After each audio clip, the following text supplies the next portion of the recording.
right, everyone, welcome back to Miraculous Mamas. I'm really excited about the guest here today because we have a couple of connections. I have Kenny King here with me for a Father's Day episode. He is America's dad, and we all got to see him, which is really cool. So thank you for being here. Thank you for having me. Happy Father's Day to me. Yes. We have a couple of connections because... Well, I was on the season with Rachel, and then you went on Rachel's season. Mm-hmm. And then I lived in Vegas for 12 years, so we have some mutual friends. Gotcha. It's such a small town. People don't realize how they think Vegas is this big city. But if you kind of run around in Vegas long enough, you run into the same people, usually over and over and over again. Yes. Do you know Desi Iaconetti? I do. Desi's my little sis. Of course I do. So she actually we became really good friends through my old roommate, but I got married in February, and she actually made my wedding dress for me. So that's really good. Congratulations. Thank you. That's really, really cool. Desi and I have talked for a while about her making some of my wrestling entrance gear and whatnot. She's really, really talented. She is. I love her. She's the best. When I met her, she was working at Chippendales. Oddly enough, that's how I met her. Oh, did you work there? Yeah, you did. God. Oh, so you don't know how Desi and I know each other? Yeah, no. that's our little sis. Desi worked there as wardrobe. So right, okay. Desi is definitely our. We look out for her. She's great. I know. Yeah, she's seen my butt probably more times than she'd care to admit to, though. That's so funny. Oh my gosh, I'm gonna have to tell her that we talked about her on here. Yeah, she's the best. I miss her. But yeah, well, thank you so much for being here. I really wanted to bring on a father to talk to. We basically have women on most of the time, and we talk about a lot of motherhood topics and dealing with motherhood, going through it. But we never really address fatherhood that much. And I thought that Father's Day was a good time to do it. And I was thinking, who could I bring on? And I went down the Instagram rabbit hole, looking through people, and then I was like, oh my gosh, Kenny, I should ask him to come on and have a familiar face on here for a lot of the listeners. So that sounds good. Yeah, it is always good to sometimes get dad's perspective. So I'm excited. Yeah. So how old? You have one daughter, correct? Yes. How old is she? I have one daughter. She's 12. She'll be 13 in November. Yeah. And she's just finished 6th grade. She's going into 7th grade next year. So we are right in the middle of middle school. Yeah. That's super exciting. It's a very interesting time. It's completely different from elementary school. There was a whole lot of influences, influencers that, it's just a time where you just really have to be vigilant and you have to be on top of it. Yeah. Yeah. I think being aware too, absolutely, of what your kids are being exposed to and making sure that they're getting the positive and right messages and not the negative ones, but how do you control that? Well, that's the big thing, right? You can't, you think about when we were kids, there's so much stuff that you saw that you didn't have any business seeing. And that was just with a relatively controlled environment. Now, the internet is, it's the man's greatest tool and it's the parent's worst nightmare. You really have to kind of be very, very, you have to know your child too. Hello, there I go. You got to know your kid. You have to have very strong lines of communication, and you just have to know, what they might be susceptible to. You got to know their friends. You have to know, who they're hanging out with and what their interests are. And that's how you can begin to kind of sort of carouse some of the information that they're getting. Yeah. Well, it sounds like you're a very involved parent. So let's go back to the beginning. So 12, almost 13 years ago, this baby girl's entering the world. What are those feels? Oh man. It's all the feels. I don't know if anyone ever says, oh, I was ready to have a child. You know what I mean?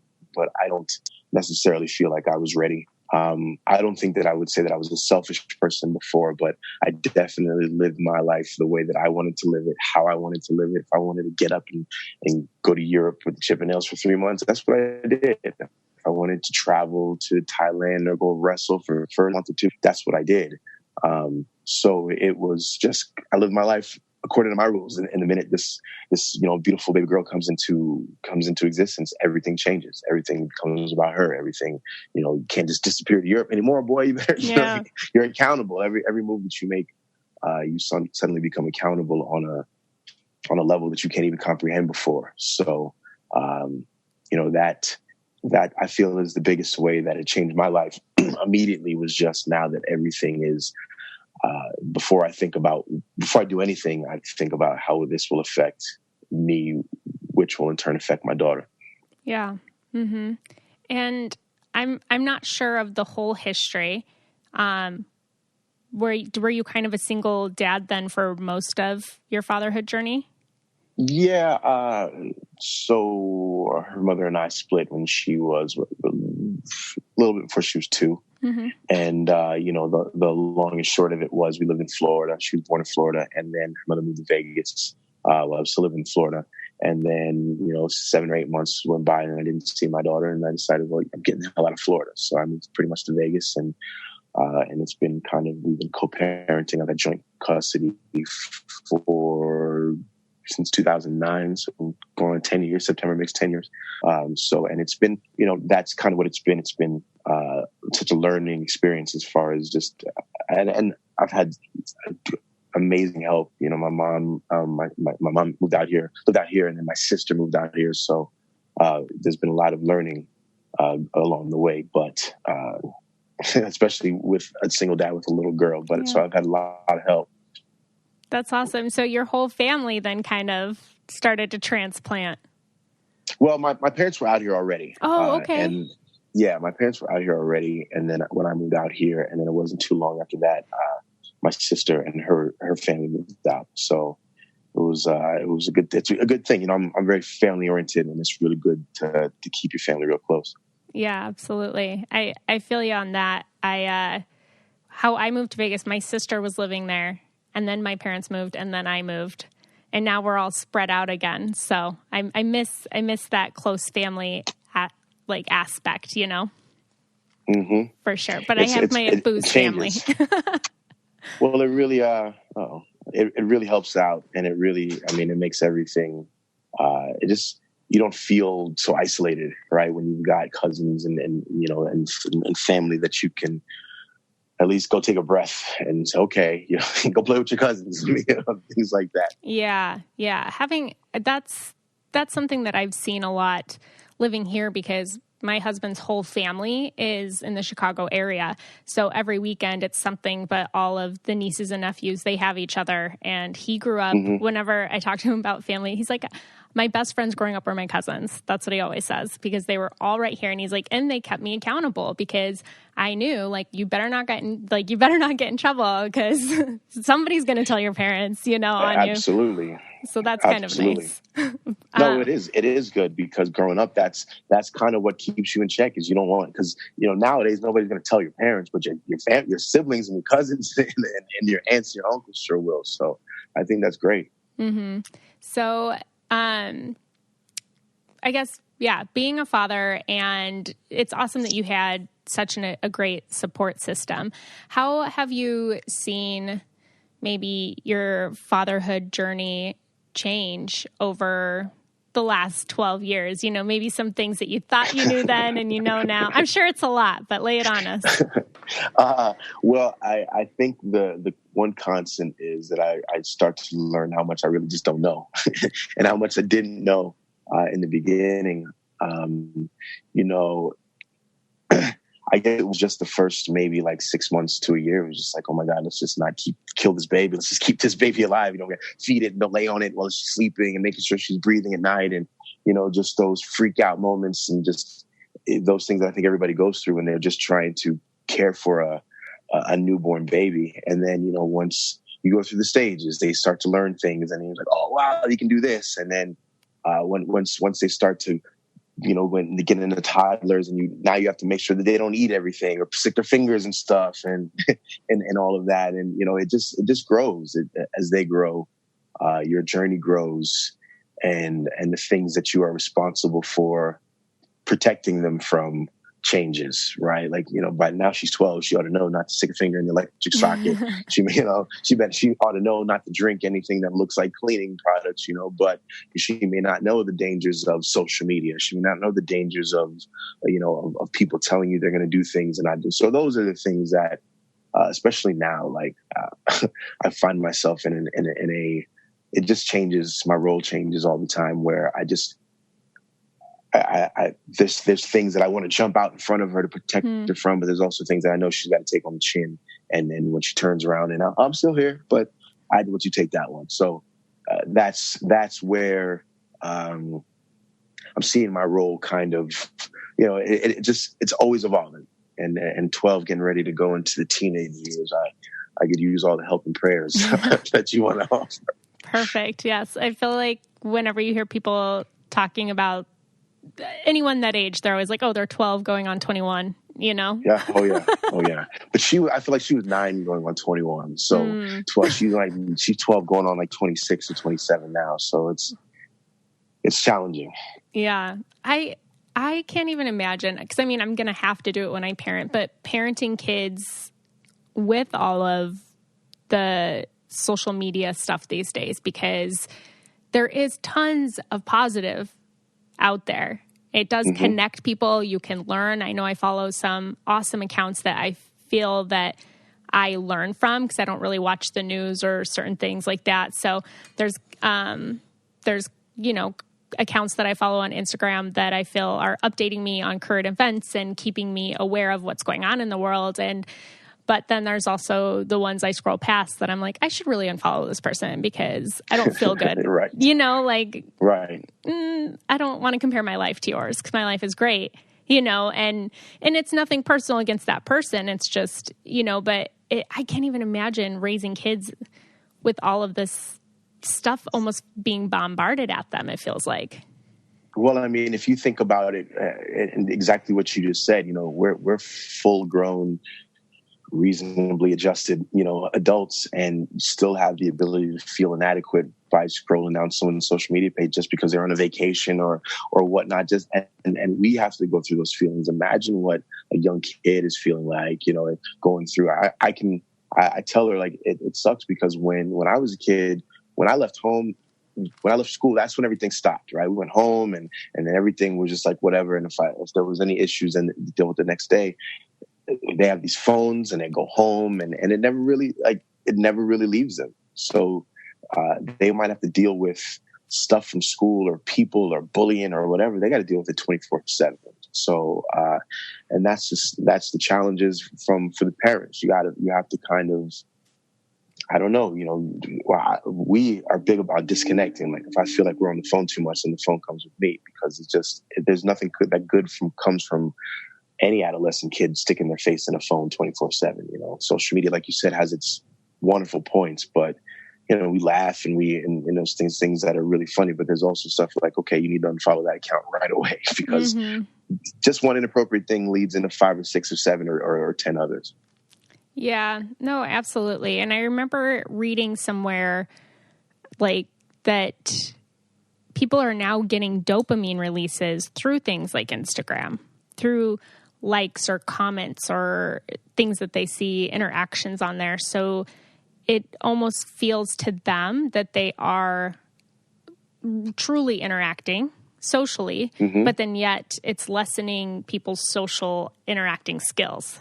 It has, without a doubt, it has. You can see, like, if you put a group of kids together without their phone, it's just sort of awkward, right? Everybody's just kind of like, what do we do? Well, talk. That's what we did, right? So make friends. Yeah. You don't need to like someone's picture in order to be friends. Right. No, absolutely.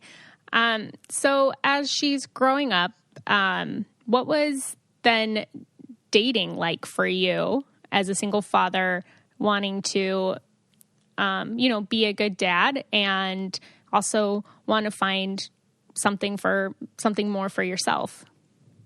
Well, I think that was, for me, the hardest thing was, especially as she began to get older. And once they get older, they start to become more cognizant of the world around them and who's daddy hanging out with and things like that. And it was I mean, I live in Vegas, right? So dating, people, normal single people will tell you that dating is the nightmare in Vegas. And then when you're dating for two, it becomes sort of impossible when you're just trying to find someone that you can hang out with and that's normal. And then on top of the fact that I don't necessarily want to see any real characteristics in you that I would throw up if my daughter did, right? So I kind of became that guy where if it was you and I can hang out, it'd be great, but wouldn't go any further if I couldn't bring you around my daughter. And that's just I think that's what a lot of people don't think about, and I think that more people should think about that.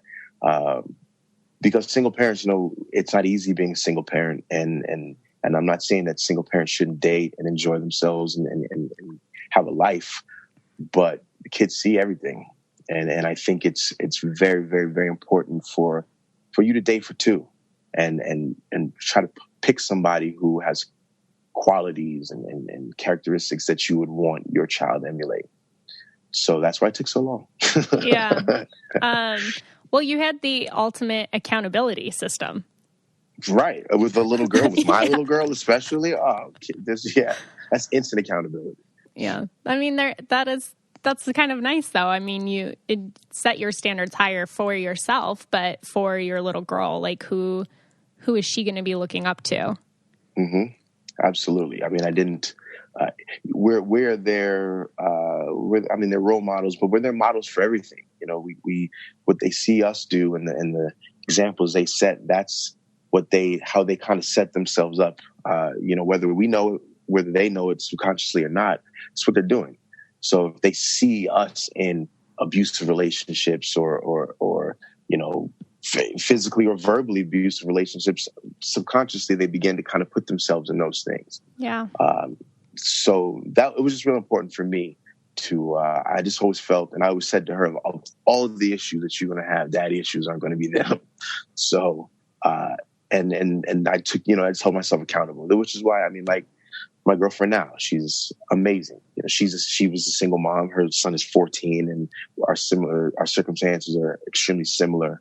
And she was someone that I was excited to, but very nervous for my daughter to meet. I felt that they would hit it off, but I just was still kind of like, well, what's in the odd chance? And it's just been amazing. It's been their relationship. To watch their relationship has been something that is really, really special to me. And I feel like that's the reason why it took so long, because it was supposed to fit like this. That's so amazing. I was stalking you before we got on the interview, and she's beautiful. Oh my gosh. Thank you. Thank you. My gosh. Gorgeous, gorgeous woman. And I bet too, since she had a kid as well, I feel like there's so many aspects that you can relate to each other as a single parent, because it's like, I get it, Yeah, you absolutely get it. We talk about it all the time, that single parents can't date people that don't have kids. You think that you can, but for the most part, nobody really gets it. Why? I can't hang out because I have ballet from 7 to 9. Or, right. I don't have any time to talk to or FaceTime you because we have to get this math project done. And there's not anybody other than people that are going through that in their lives also that will have the patience to tolerate it. You get a lot of people like, oh, well, you don't have time for me. Well, I guess not, Yeah. And that's how it should be. I don't think I would want to date a single mom that had more time for me than for their kid. That's what I was just going to ask, is how do you find that balance then of making time for a new relationship, but also making sure that your child feels like a priority? That's the goal. That's the struggle. That is why it doesn't work for a lot of people, because it is very, very hard to blue. I'm also a dog dad, and she's really annoying. Oh, she's so cute. She wants to play. She's trying to get attention right now. Yes, she is. She's got her ball here, and she won't stop. And that's the big question, and that's when people ask me, like, well, why did you even go on The Bachelorette? I was like, well, because my life is a lot different from a lot of people's. I'm a pro wrestler. I'm a fully active pro wrestler. So I travel a lot of the year. And when I'm not on the road traveling, I have full joint custody of my daughter. So she's here. When I'm not on the road, she's here. So doesn't leave a lot of time to go to the club or meet somebody at a bar or Tinder or whatever the hell people do to meet people nowadays. It's twice as hard to do when I'm not working. I ballet and dance and homework and stuff. So you just have to have someone who understands that. You have to meet someone who understands that and is willing to got to work around each other's schedules. Yeah, that's amazing. When did what's your girlfriend's name? London. When did you and London start dating?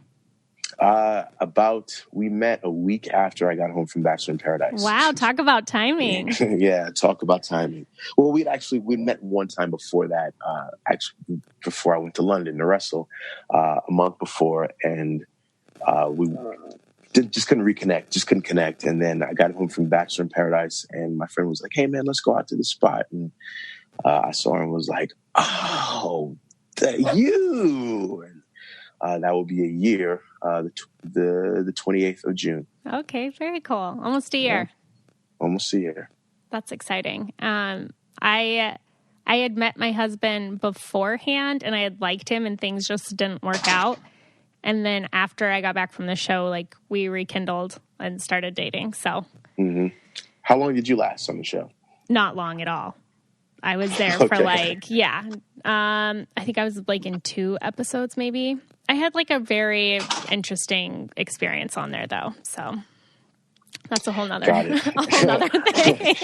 They're all interesting experiences. It was not my thing, man. I had so much anxiety on there. I really wanted to go. It wasn't for you. It's not for most people, I don't think. It's very difficult. It's a lot more difficult than people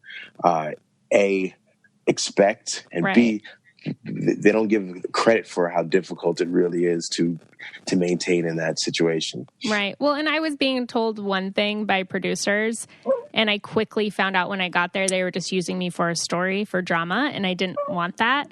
So Gotcha. It didn't last long, but then when the show actually came out, it was pretty brutal because they like dubbed words in I never said. The edit was, there was like conversations I never had. They made it look like I was telling, so, you know, it was like just cringy to me. Yeah. I was like, whatever. Yeah, so, I understand that. Yeah, I made some awesome friends from it, though. So I keep in touch with a couple of girls from the show pretty closely. So that's fun. Yeah.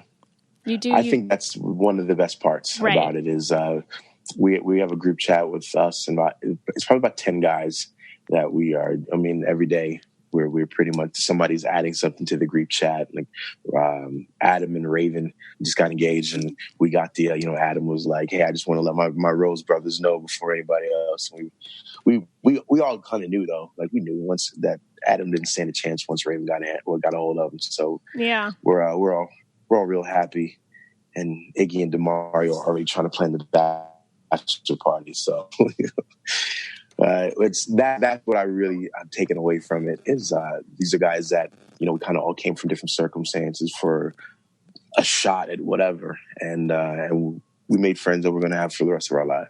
Yeah, no, absolutely. And it's because, people don't understand that situation. And although I wasn't there long, I bonded really quickly with a couple of the girls because you're literally in the biggest mind F of your life bubble that you can't explain. But yeah, I actually, I talk to Diggy sometimes because he lives in Chicago and I moved here not too long ago. He cracks me up. Diggy's in the group chat. Shout out to Diggy. Yeah, he's a good guy. Whenever I meet certain people, I actually would love to set them up, but I don't. But all my girlfriends are in Vegas, so I'm like, whenever people hear that I know are single, they're like, "Do you have someone you can set me up with?" I'm like, "Yeah, but they live in Vegas, so let me make some friends in Chicago, and then I'll put it together." Chicago's a cool town, though. Yeah, no, it is. It's a fun place. But yeah, so do you have maybe some tips for moms for men starting to become fathers? And everybody's bond is so different, especially at the beginning. Sometimes it's harder for fathers to bond with the child because they're so reliant on their mom. And then as soon as they start to be able to walk and play more, then you kind of get more of that bond with them. But just any tips for moms to be encouraging of new fathers? Well, we are just as scared as you are, right? And it is a thing where I've talked to some of the dads that I know that I'm really tight with.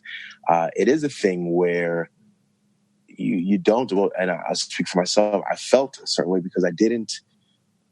There was this thing where I was supposed to. My battery's dying. So I didn't know that I wasn't supposed to. I wasn't right in love right away. Right, they handed me this baby, and I was supposed to be, oh my God, and then I kind of went through it for a little while because I didn't realize it's like any other relationship. You have to build it. Any person that you meet for the first time, you have to.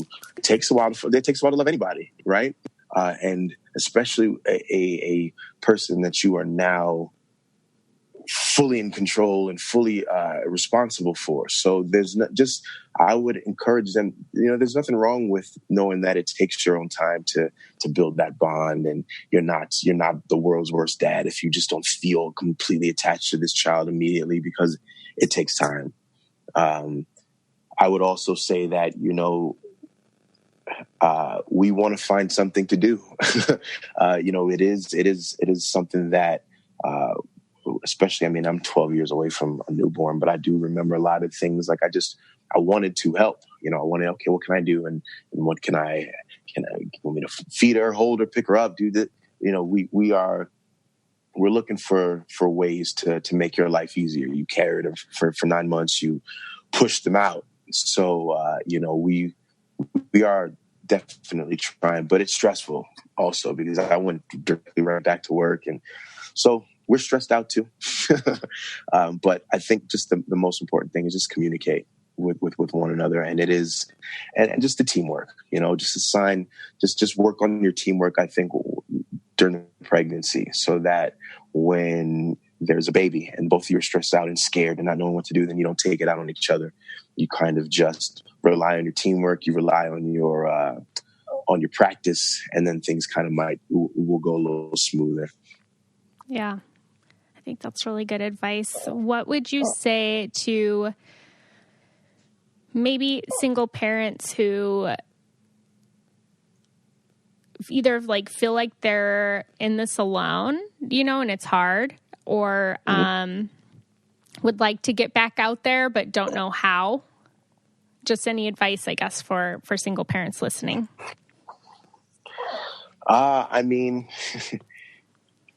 Good job. You've gone this far. Your child is healthy. You love them. So, take a second to pat yourself on the back. It's all good, right?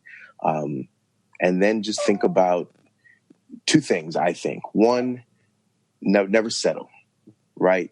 And think of that you're dating for two. So it might suck, and I've gone through this where it was just like, man, feasibly, I really thought that it could really just be me and Mackenzie for the rest of our lives, because I'm not going to bring someone to her that I feel would damage her in any way or that isn't going to enrich her. So, and at some point I felt like that was just maybe I was searching for the Holy Grail. Maybe my standards were too high. Maybe I was just doing us a disservice because I was looking for something that didn't exist, but it does. And it's okay I think it's okay to feel like that, because you are, again, man, it's for you and yours, right? You're bringing this person into your situation. Your situation already works, right? So don't be looking for someone to complete your situation. Situation already works. You with however you have it. Look for someone that's going to add to it, and that's going to make your situation easier and make it. And those are the things that I think that we forget when we meet someone and we fall in love, and it shouldn't be hard, especially if you're a single mom or you have full custody of your child. It shouldn't be hard. that person should be making your life easier. They should be, I don't know. Everybody's different about when they want to introduce their significant other or someone they're dating, but that person should make you want to include them in your life and in your world.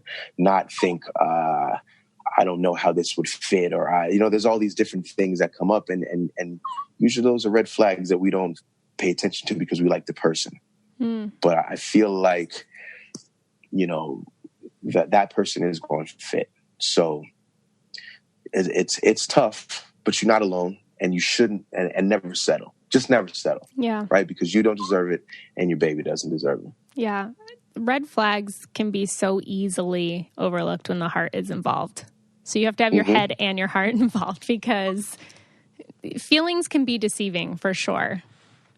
Absolutely. Especially when, if you are a single parent dating like a single parent, where you're just normally like, and that, one person comes along that doesn't set off all your alarms off rip, but maybe there's two that kind of like dangle and you ignore those. And then, it's just, I think for me, the worst part about it, and it won't, because she's fantastic, we're going to be together forever. But in the event that my relationship didn't work out, I think it would be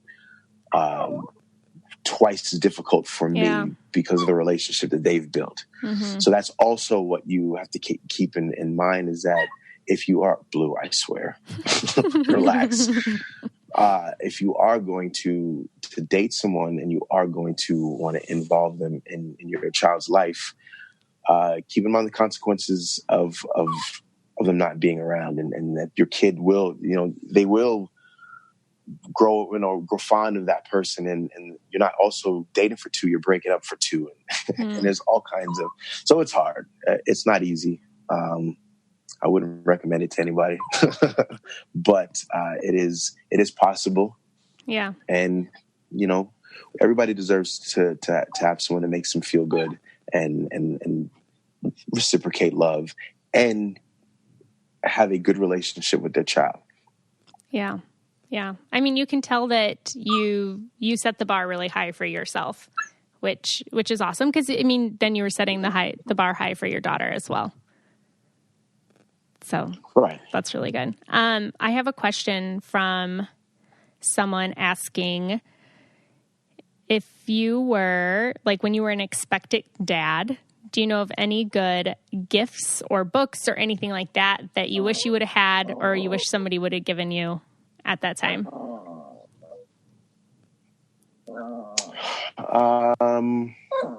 Blue. I tell you what, the best gift I think that anyone gave us for the baby shower, and I give it, I am a perennial, this is my gift for baby showers, is something called Boudreaux's butt paste. It is, I think, the greatest thing for diaper rash that's ever been created. So Boudreaux's butt paste is the go-to for expectants. And Boudreaux, if you want to, Kenny to sponsor you, that'd be fine too. while we're talking about it, I'm trying to think if there was.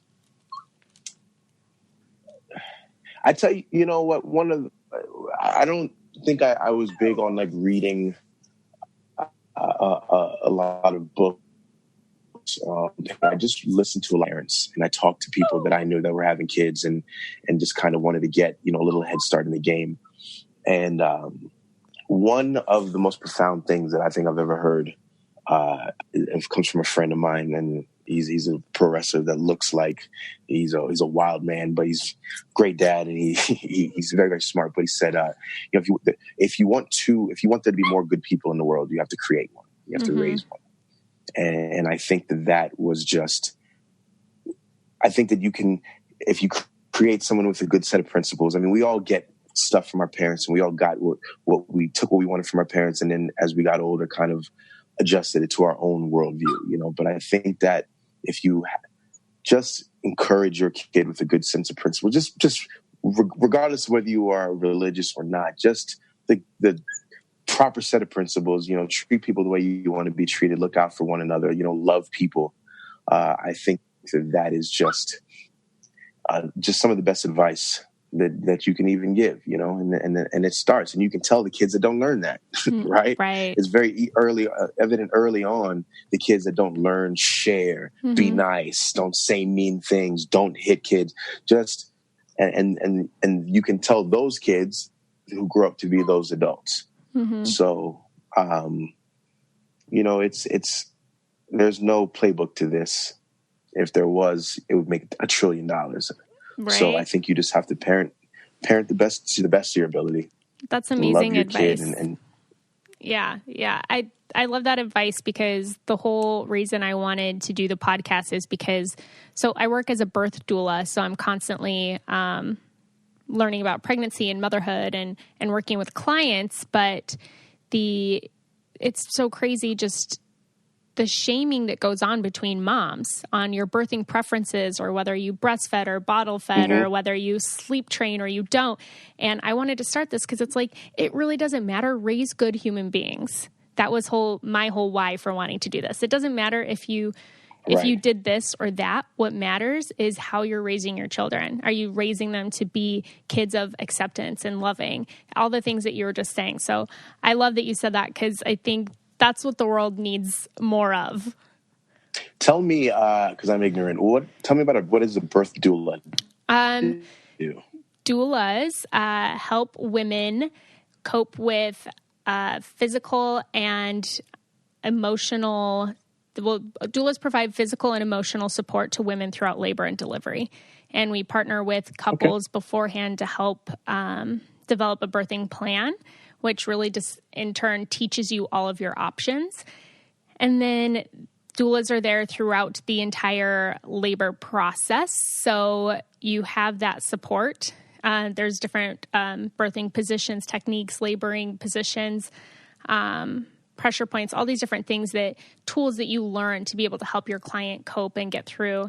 And even if they end up, using, getting a medicated birth or having an epidural, there's still so much emotional support that goes involved, because it's such a roller coaster bringing a life into this world. So it's just the one person that is there by your side from beginning to end. When you have doctors and nurses and everyone else coming in and out of your room, you have a constant by you. So that's what I do.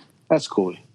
That's really cool. Yeah, we went to a birthing center. We went through a midwife. That's awesome. Mackenzie's mom was going to have a water birth, but it just took too long. So, but yeah, that's what we were kind of what we were interested in, just a real natural form of birth, no epidural, just kind of a warm, supportive environment, and I think it was really cool. That's awesome. A pretty cool kid came out of it. So right, yeah. You had to have done that in Florida then, for sure, because I know Vegas doesn't have any birthing centers. I know that they were working on, I think when I left, one of the hospitals had one birthing tub. So, yeah, it was in Orlando. Oh, okay. Yeah. That's fun.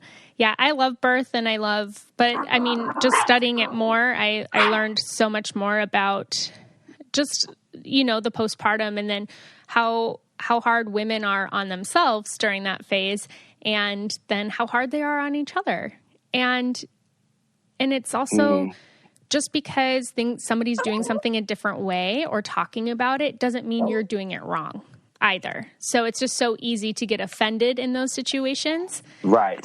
When it's like, I'm not attacking you. Maybe I'm just sharing how I do it. I do it differently.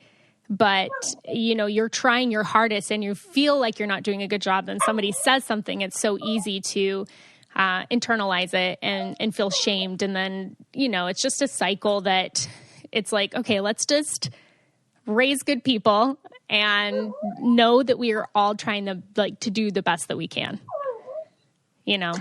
Solid advice. I'm working on it. We'll see what happens once I pop out a few kids. We'll see what happens then. Okay.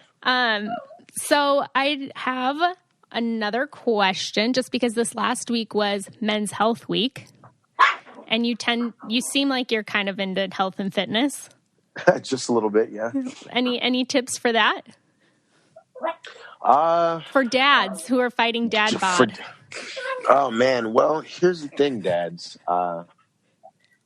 As we get older, the number one thing is you can't outwork your diet. Mm.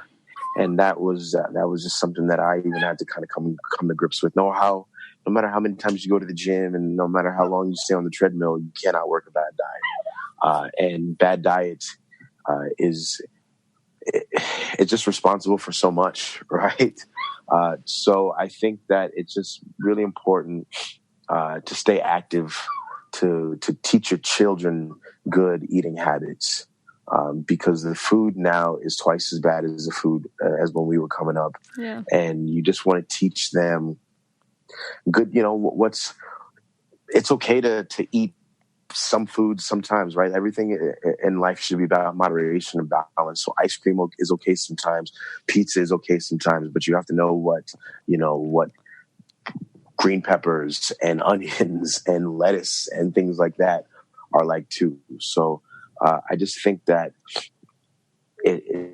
for you just finding the time, it's hard for dads who work and come home and have a newborn baby to maybe have an hour and a half, 2 hours in the gym. I get that, but you can help yourself out a whole lot just by realizing what you're doing in the kitchen. Maybe cooking 3 times more a week instead of going out, or just switching what you're eating will help you feel a lot better when you can't work out and when you can't get your exercise in. Yeah, one of my favorite phrases that I've heard is abs are made in the kitchen. 100%. So I don't have them, but I eat pretty healthy. I don't have abs anymore, though. I don't know if I ever did. I used to have a pretty flat stomach, but I've never had like girl abs, really. Abs are the devil's bane, because once you have them, you spend your entire life chasing them, and then you don't really get to enjoy the foods that you really like all the time. So yeah, I mean, there's pros and cons to having abs. Yeah, no, I'm not mad that I don't have them. It took me a long time to get to a place in my life where I'm like, I don't have abs, but I am sexy, so it's okay. Comfortable. Right. Be comfortable with you, right? Your own skin is good. Absolutely. And I try really hard to eat really healthy and take care of myself, and work out. I'm actually training for a half marathon right now. It was on my bucket list. So that's something that thank you. I'm not terrified. I'm scared of, but I'm a few weeks into training and it's going really well. So I'm excited for myself. There you go. Push yourself. 13 miles is no joke. I know. I've done long distances, but not 13 miles. I'm more of a lifter type person, but yeah, no. But one of my goals for my husband and I would like to try to conceive, we don't have like a set date, but we both are really trying to get into our best shape before we start trying, because we want to try to be really healthy parents. And I know that it's easier to get those habits started now than when there's a child involved. So yes, and more yes. Yes. So we'll see. But I wanted to thank you so much for coming on, and for people who want to follow you or your journey, where can they find you at? Instagram and Twitter is Kenny King PB2. I'll say that again, Kenny King PB2. Like the peanut butter powder? like peanut butter powder, or it stands for Pretty Boy Pitbull, but there's no squared sign. So it's PB squared, but it's PB2. But yeah, Instagram, Twitter, I'm very, very interactive. Hit me up, send me a comment. Any questions, let me know. Yeah. Thank you so much for coming on and sharing your fatherhood journey with us. And happy Father's Day. Thank you for having me. Thank you. We're going to have a good time. Yes, you're welcome. I'm so glad that Kenny came on to talk with us. He is just a great guy. I mean, that was our first time meeting, but you can just tell he's passionate about being a father, and his love for his daughter, I could just feel through the conversation. Happy Father's Day to all of the men out there. I hope that you had a great Father's Day yesterday. I hope that you felt loved and appreciated, because you are. I know that we talk so much about motherhood, but to all those fathers who are supporting moms and helping us parent is we are grateful. I say we as in you guys because I don't have kids. I have my fish Thunder, who Vito and I co-parent. So anyways, if you are not following the Miraculous Mama Instagram, that's where I always post pictures of the guests that come on, little bios where you can find out more information about them. There's also, that's probably the best way to ask me any questions about the podcast or reach out and let me know what guests you'd like to hear of or topics you'd like to hear about or have specialists come on and speak to. There's also the Miraculous Mamas by Elizabeth Joy Facebook group, which are my ladies. I love them so much. A lot of women come there for advice, to vent, and just find connection with other women who have been there before and are coming after you. So it's great to know that you are not alone on this journey. I have another announcement that I'm really excited to share with you, and that is my friend Amber and I came out with our first product. We had so many women reach out after the surrogate episode asking what the oil blend was that she used to help prevent tearing. She used it for all 3 of her births and has made it for several of her friends, and it's had a high success rate so far. We know that it may not work for everyone, but that's also why we want to put it out there for people who want to try it, because we would love to see how it works for you, how your body responds. And we have other advice on the website of how to use it, other tips to help prevent tearing. There's different birthing positions and other things you can do to help get your body ready to prevent that. It is called Lotus Elixir. You can find it on elizabethjoy.co. We're super excited about it. We're also going to be releasing a few other products. And all of the instructions, directions, everything you need to know are going to be up on the website, elizabethjoy.co. So, and I'm going to be coming out with some awesome other things on there that I cannot wait to share with you guys. But I have my old blogs up there from when I used to be young and crazy and travel the world and all sorts of other things. I'm just trying to combine everything into one website now, a one-stop shop. So go ahead and check it out. And I cannot wait to chat with our guests next week and share it with you. I hope everyone has a great week, and I will see you next week. Love you guys.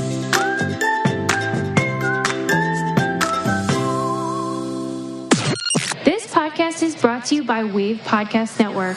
Check out all of our shows, including the Brain Candy Podcast, I Don't Get It, Coffee Convos, and Let's Talk About It.